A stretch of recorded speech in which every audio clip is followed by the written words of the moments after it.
Hai guys, selamat datang kembali di channel saya, di channel Studi Plastik, di mana saya akan terus mengupdate pembahasan-pembahasan terbaru seputar dunia perplastikan.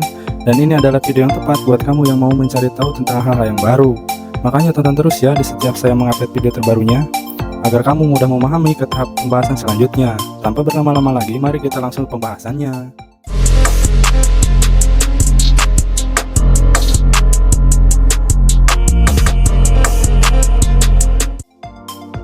Sebelumnya, saya telah membahas tentang sejarah penggolongan plastik, dan di pembahasan kali ini, saya akan membahas tentang dasar-dasar penggolongan plastik, lengkap dengan proses manufaktur plastik.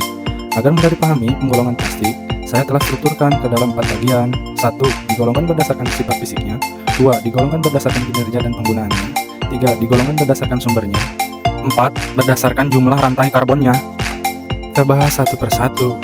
1. Berdasarkan sifat fisiknya, plastik mempunyai karakter yang kuat, ringan, fleksibel, dan tahan lama.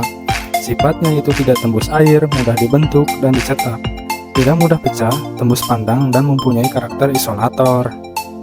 2. Berdasarkan kinerja dan penggunaannya, dibagi dalam 3 bagian, yaitu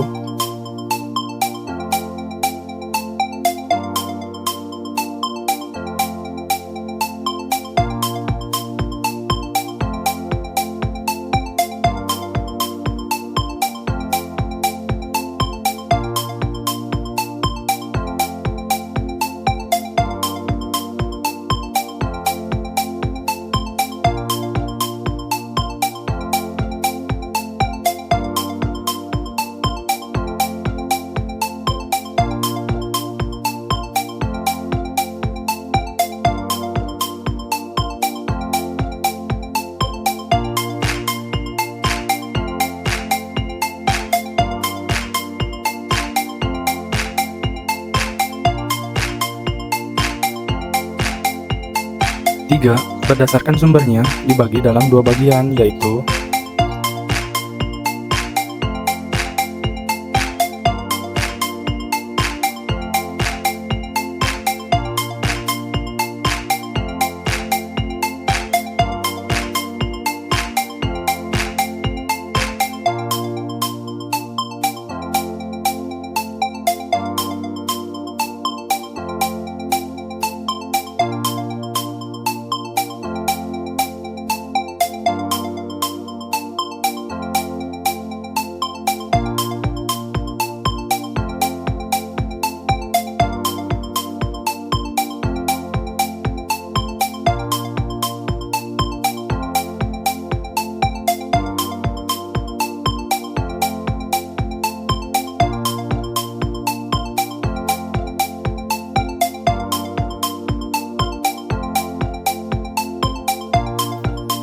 berdasarkan jumlah rantai karbonnya.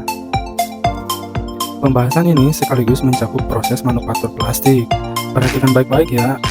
Diawali dengan pengambilan minyak mentah dari perut bumi menggunakan kilang minyak, kemudian lanjut ke proses pengolahan, di mana crude oil atau minyak mentah yang sudah dikumpulkan di penampung dialirkan ke ruang bakar melalui pipa dan dipanaskan secara terus-menerus dengan suhu lebih dari 850 derajat Celcius.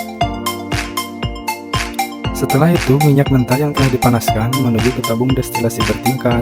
Disinilah minyak mentah tadi diproses, sehingga menghasilkan barang jadi yang siap digunakan. Di puncak tabung destilasi menghasilkan gas, kemudian petrol, nafta, kerosin, diesel, residu, dan bitumen. Bitumen menghasilkan aspal, residu menghasilkan oli pelumas, diesel menghasilkan bahan bakar buat mesin diesel, kerosin menghasilkan bahan bakar buat pesawat, nafta bahan utama plastik, petrol menghasilkan bensin, dan gas buat LPG dan LNG. Teman-teman bisa lihat, suhu semakin ke bawah semakin tinggi, maka apabila titik didihnya lebih tinggi, maka jumlah atomnya juga akan lebih banyak, dan wujud barangnya juga sudah berupa padat. Hal ini kebalikannya, semakin ke atas, maka titik didihnya akan semakin rendah, dan tentunya jumlah atomnya juga akan sedikit, dan wujud barangnya juga akan berupa gas.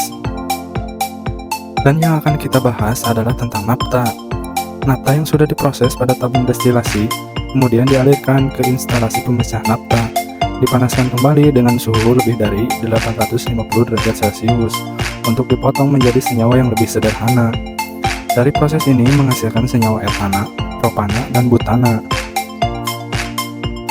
Tahap selanjutnya kita ambil sebagai contoh, senyawa etana dimasukkan ke tangki reaktor, kemudian dipanaskan dengan suhu tinggi, campur dengan zat katalis, secara otomatis akan mengalami polimerisasi.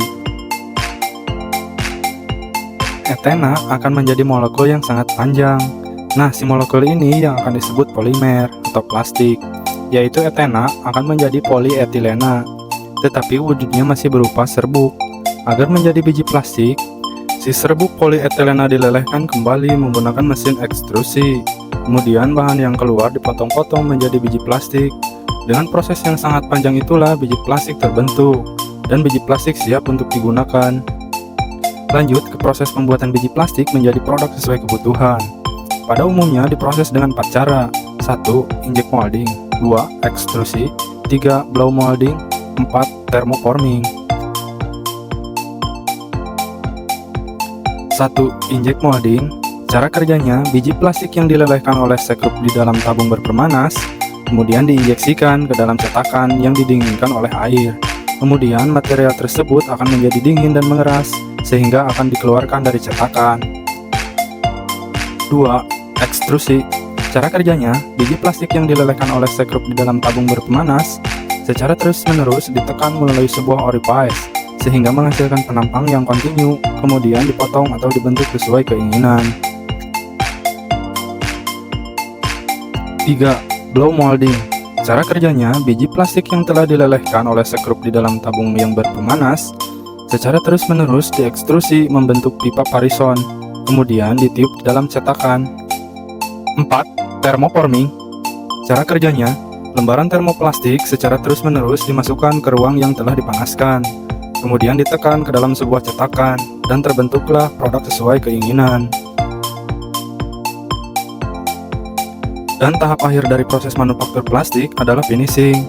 Finishing bertujuan untuk memberikan nilai tambah pada suatu produk. Proses yang dilakukan diantaranya degutting, pembuangan material yang masih melekat, deplasing, pembuangan bahan berlebih, cleaning, pembersihan menyeluruh, dan decorating, sentuhan akhir. Terima kasih yang telah menonton video ini dari awal sampai akhir. Semoga wawasan kita semakin bertambah lagi.